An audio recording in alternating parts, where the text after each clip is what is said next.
Hello everyone, welcome to our YouTube channel वेट बाय का ज्ञान।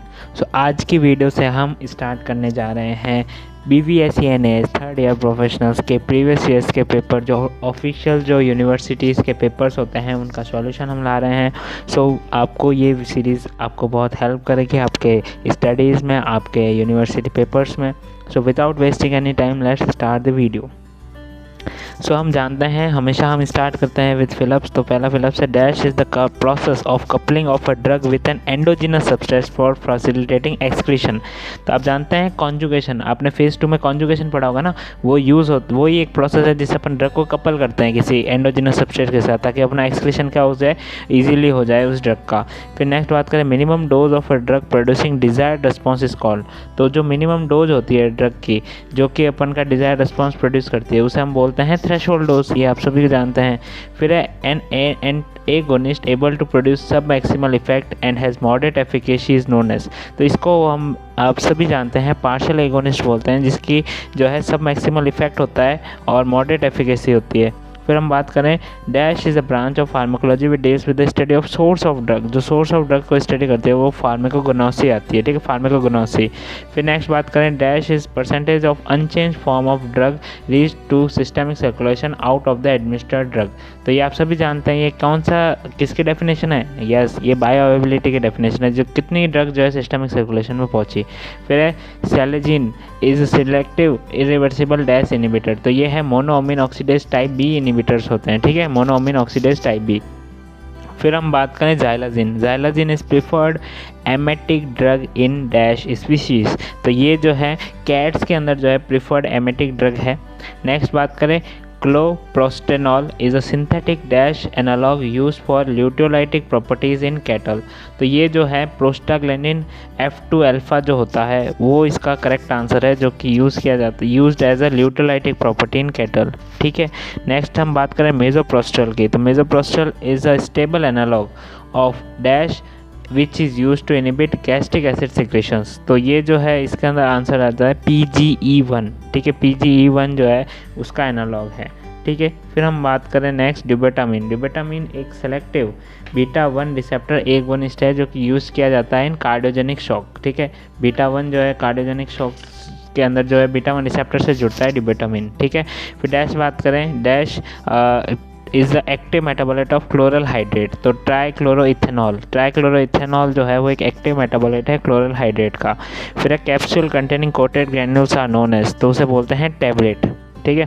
फिर बात करें, serotonin is biogenic amine synthesize from the dash amino acid. तो ये क्या है, ट्रिप्टोफैन अमीनो एसिड का जो है उससे सिंथेसाइज होता है। फिर बात करें, agents with increase the fluidity and volume of saliva are known as, तो उन्हें हम बोलते हैं CLX बोला जाता है, ठीक है।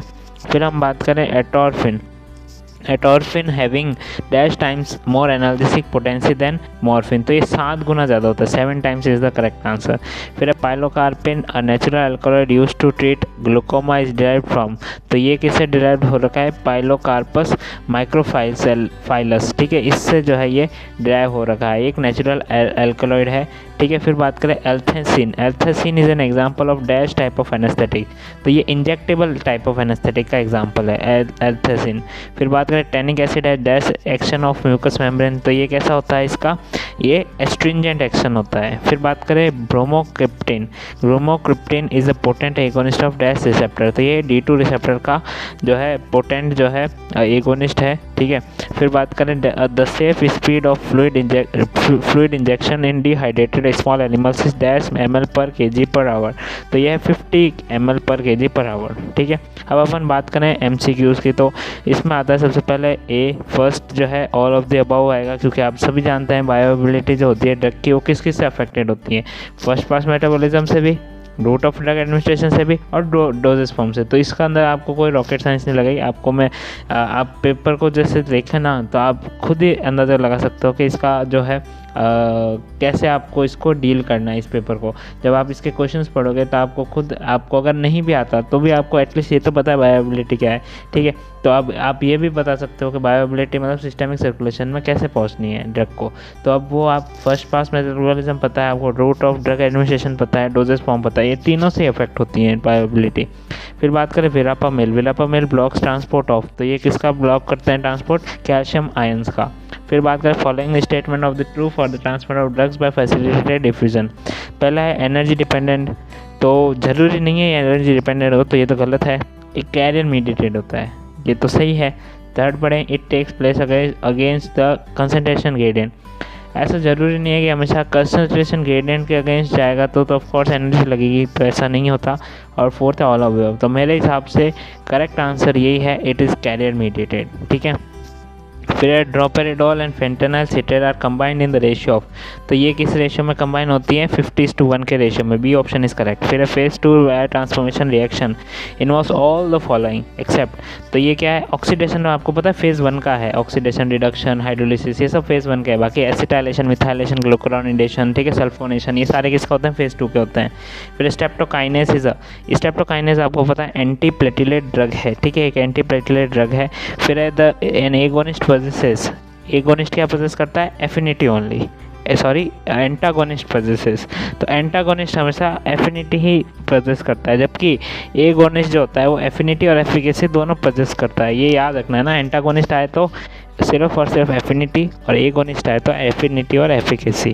फिर बात करें stimulation of beta three receptor is associated with, तो बीटा-3 रिसेप्टर का जो होता है ना स्टिमुलेशन, वो किससे एसोसिएटेड होता है? लाइपोलाइसिस के।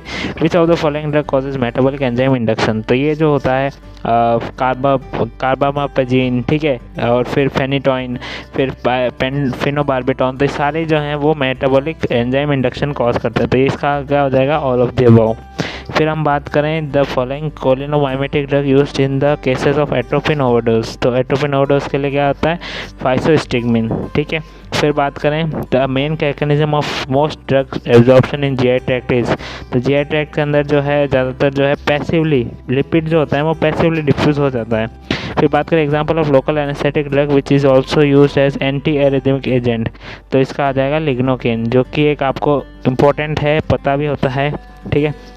फिर अभी following type of drug bind to albumin fraction for of plasma protein, तो इसके अंदर आता है weak acids, natural neutral drugs और वीक बेसिस भी आते हैं, तो ये तीनों ही होने चाहिए, ठीक है।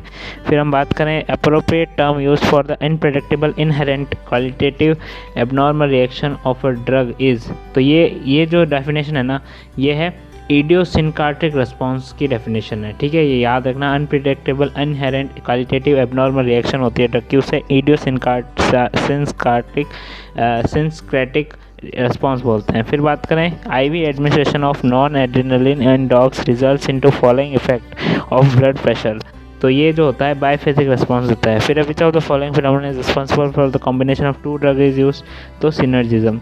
फिर moiety of responsible for the duration of local anaesthetic action is, तो लिपोफिलिक ग्रुप जो होता है वो रिस्पॉन्सिबल होता है। फिर mechanism of action of aspirin is by inhibiting, तो ये जो होता है थ्रोम्बोक्सिन A2 सिंथेटेज से जो है आपको याद रखना है। फिर all the following are examples of volatile oil except, तो कैस्टर ऑयल, ठीक है, कैस्टर ऑयल जो है वो वोलेटाइल नहीं है, बाकी सारे वोलेटाइल है। फिर clinical indications of medroxyprogesterone acetate in bitches is for, तो ये ईस्टर सप्रेशन में यूज़ होती हैं। Thank you very much for watching this video. अगर आपको ये वीडियो पसंद आई हो तो लाइक, कमेंट, सब्सक्राइब, शेयर जरूर करें इस चैनल को। नेक्स्ट वीडियो में हम इसके सब्जेक्टिव पोर्शन की बात करेंगे। Thank you very much.